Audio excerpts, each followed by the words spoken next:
Hello. So I'm here with the text, and I would be trying to explain it as I explain it in the classes, but a bit faster I will go because we are having the time limitation. More than 30 minutes lecture cannot be uploaded so easily. It takes a lot of time to cut the video and all that. So please, whenever you are listening this video, I request you to keep the text before your eyes, then you will be understanding better. So let us start. Oh, these, sorry. As I told you that Wordsworth is a great lover of nature, and the background is this. He has come out from London to this green field. There is a background that he has got relaxed from London city life, and he has got certain in the background. He has got certain amount of money, and that is why he is feeling a lot more relaxed, and he is now going to settle in the countryside because he was born in Cockermouth, and he was grown up there in the alongside the hill and dale and river and all. So he loved nature. As I belong to village, and I sometimes go there, and I find that the best feeling, the best feeling that I have ever had is going back to your birthplace and see and visit those places where you were in childhood. You used to hanker around. That gives a very different kind of feeling. So that kind of a thing is there. He has been released from London, and coming to the countryside, he is feeling a lot more relaxed and very excited. Oh, there is blessing in this gentle breeze. The first statement you should take into account. He says that there is a blessing in the gentle breeze that I am feeling over here. Is a lot of bliss is there to be found. Natural breeze is giving me blessing. It seems as if it is some sort of divine force and divine thing that I have been witnessing and I have been encountering. A visitant that while it fans my cheek doth seem half conscious of the joy it brings from the green fields. These breeze is blowing from the green fields. Of course, that would be blowing from the green fields. And these green fields are the storehouse of pleasure for Wordsworth. And he says that when it is visiting my cheek, when it is touching, when I am feeling, when the poet is feeling the touch of the wind, breeze, he feels that he is gifted with a very different kind of blessing, and the breeze is also getting obliged to touch his cheek. That kind of association he is having with nature. And from yon azure sky, whatever its mission, and he thinks that see what is that, जाकी रही भावना जैसी हरि मूरत देखी तिन तैसी. The world is recognized, world is perceived by our own perception, the kind of perception you are having about something. So Wordsworth was having all the love and admiration and affection for natural objects and natural beauty. That is why he is feeling like this, and he thinks that from the green fields and from yon azure sky, whatever its mission, he feels that there is a mission. This breeze that is blowing at this point of time when I am wandering in the field, and this breeze is having some mission. What mission it is having, I don't know. Since this is called humanization of nature. You might be having this thing in tension also, that the kind of feeling you are having in yourself, you associate this feeling, your feeling, with the nature. So the kind of association that is called associationism or humanization. So he is humanizing. Since he is having a mission, he has been trying to write poem, and he wanted to come out from London. In the hustle bustle life of London, he was not happy. So coming over here, he is very happy, and he feels that because the mission is there within him, so he thinks that there is he says that he feels that some sort of mission is sacred mission is there in the breeze. The soft breeze can come to none more grateful than to me. And he says that this breeze is graceful, is very joyous, is very pleasant, and nobody else can perceive the beauty and the grace and the pleasure that I am able to. Because mind you should go back to the Tintana Bay. And when he, I think all of you might have read Tintana Bay, at a place he says that his approach to nature in his first visit to this place was very different. It was boyish approach. It was animalistic approach. He jumped here and there and he shooted every object of nature. He was pretty excited at that time. But when he has come over here for the second time, in this visit, he is having all the pleasure and everything, but not this boyish vigor, that animalistic rapture. He says that rapture is missing. What is that rapture? Rapture is a ecstatic state, ecstatic pleasant state. That ecstatic pleasant state is missing this time because he has now been grown up. But he says that I don't miss it. I don't regret for the loss of that rapture, because I have been supplied by nature a very different kind of eye to perceive the beauty behind the things. That is very remarkable. You should count. He says that in this visitation, in the second visit to this place, though I am not having that rapture and that boyish pleasure, that ecstatic state, but I have got a better attitude, better understanding. But I to understand the beauty lying behind the things.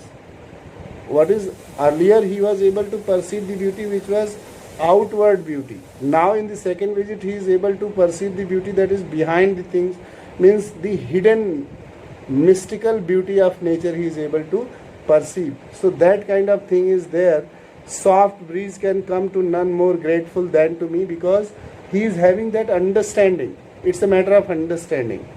You just speak a sentence and people will interpret according to their understanding. Like I told you some times ago that प्रेम गली ऐसी सांकरी जामे दो न समाए. A student of graduation will approach to these lines very differently. प्रेम गली ऐसी सांकरी जामे दो न समाए. A very philosophical, mature man will understand the same line very differently. His level of understanding will be different. And a very boyish high school student will understand very differently. High school student will understand that there is a gully street in which two people cannot go side by side. And a graduate student will understand that love is very personal matter. Two people cannot love the same girl or same person, and that kind of understanding he will be having. The maturest, the philosophical man will understand that at any point of time, one cannot be successful doing two things together. Like doing politics, writing poetry, you cannot be that successful. Either you will be a good poet or you will be a good politician.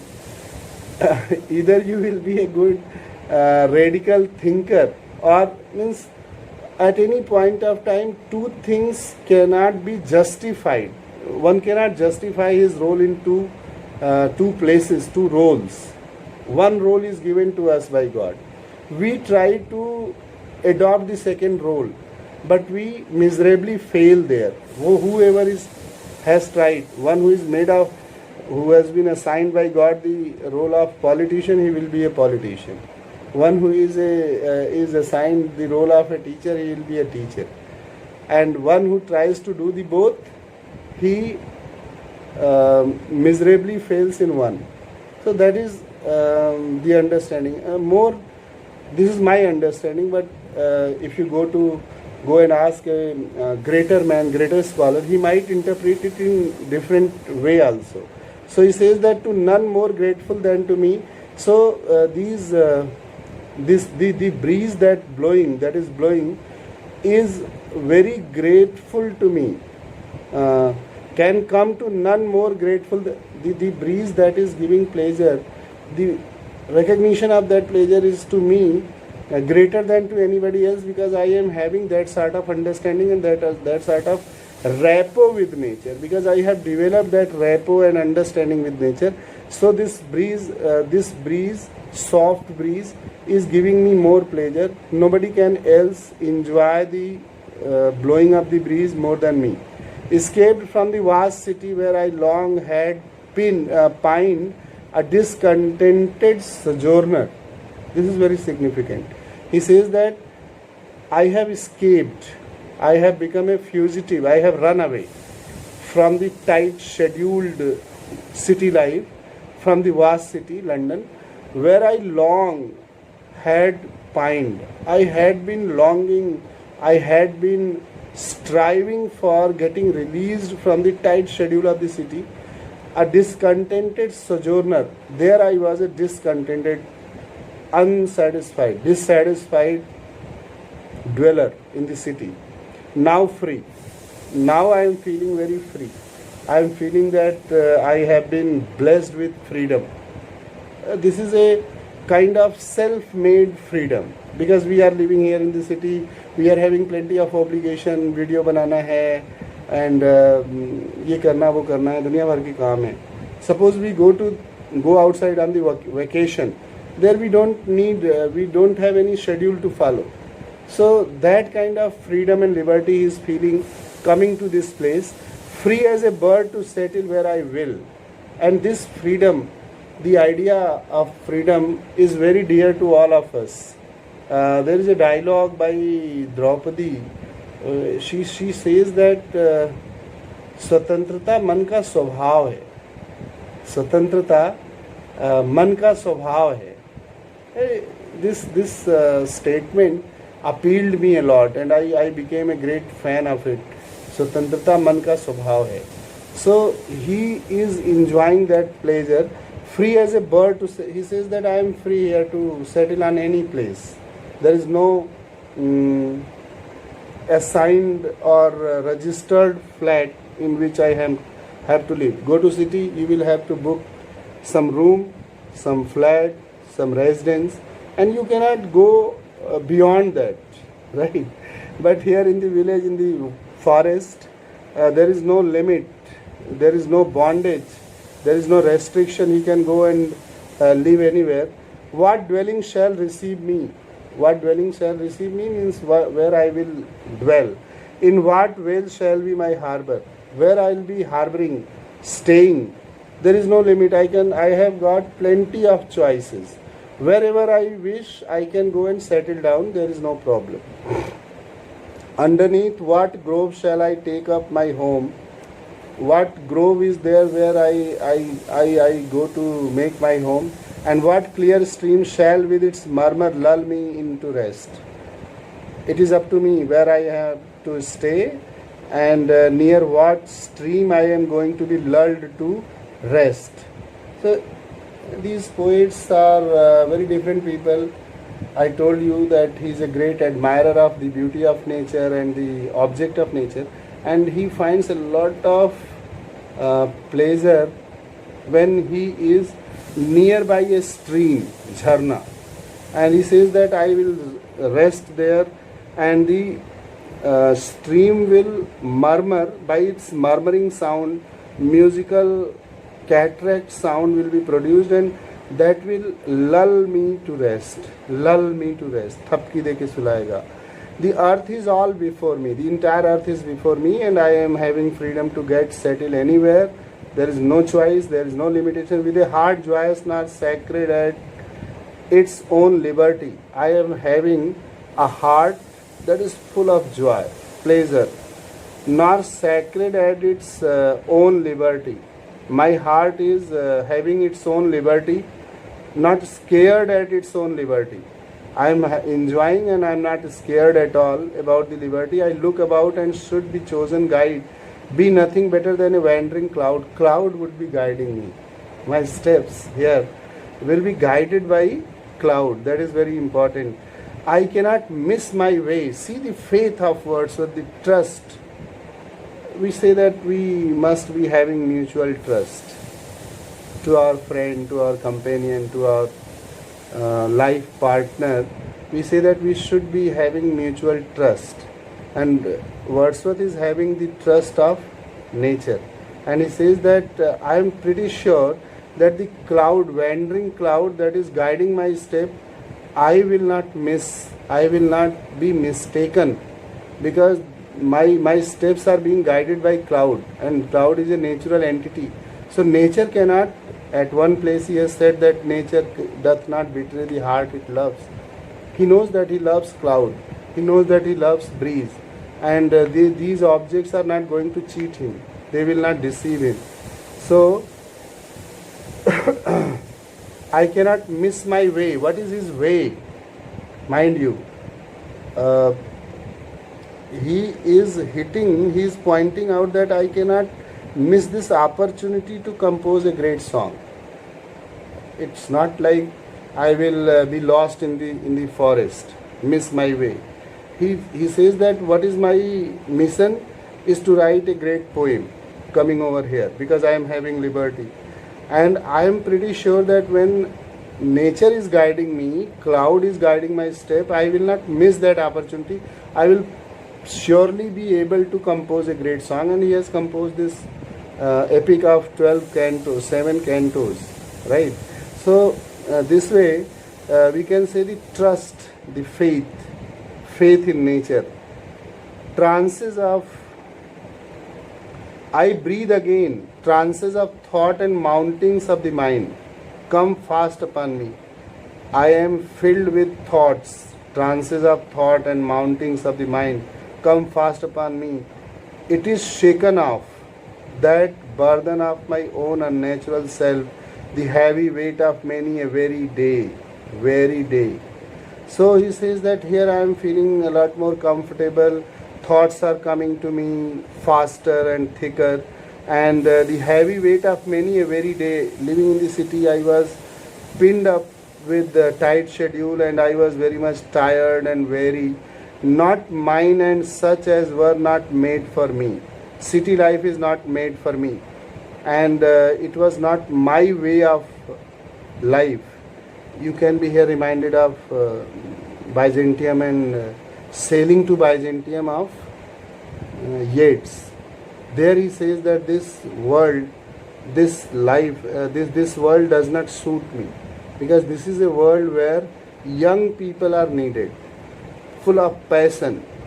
So those who are having full of passion for enjoyment of material things, going to disco, taking wine, and taking part into the ball dance and all that, city life suits them.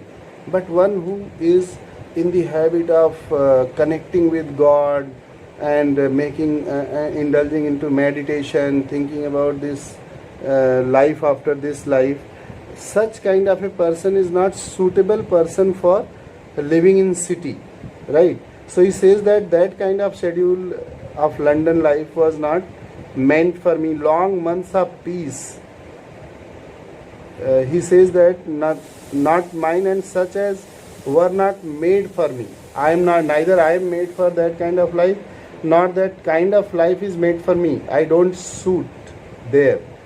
And long months of peace, and I am promised, by coming over here I have got the promise that I am going to enjoy freedom for long months.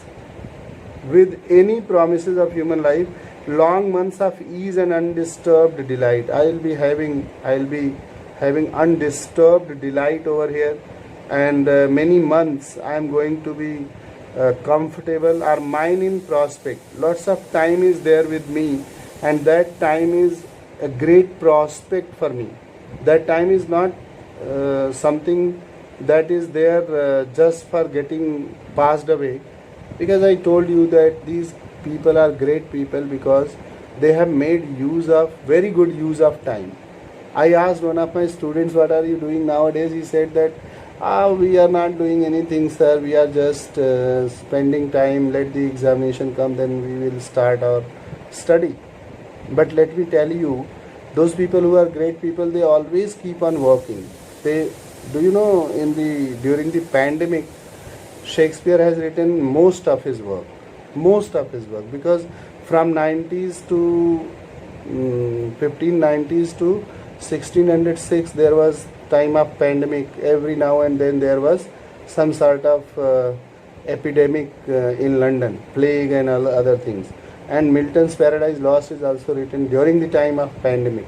So you can understand how great people they are. Why they are great people? Because they made the best use of their time.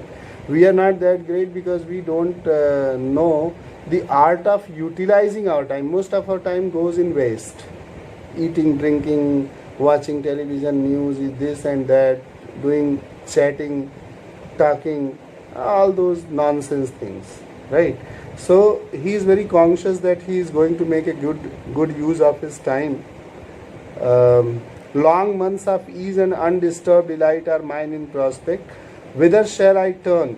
By road or pathway, or through trackless field, up hill or down, or shall some floating thing upon the river point me out my course? Wherever I am going, wherever I am casting my glance, every object, every nook and corner of this place is pointing me, is reminding me my course. I am reminded of that mission, that is to compose a great poem.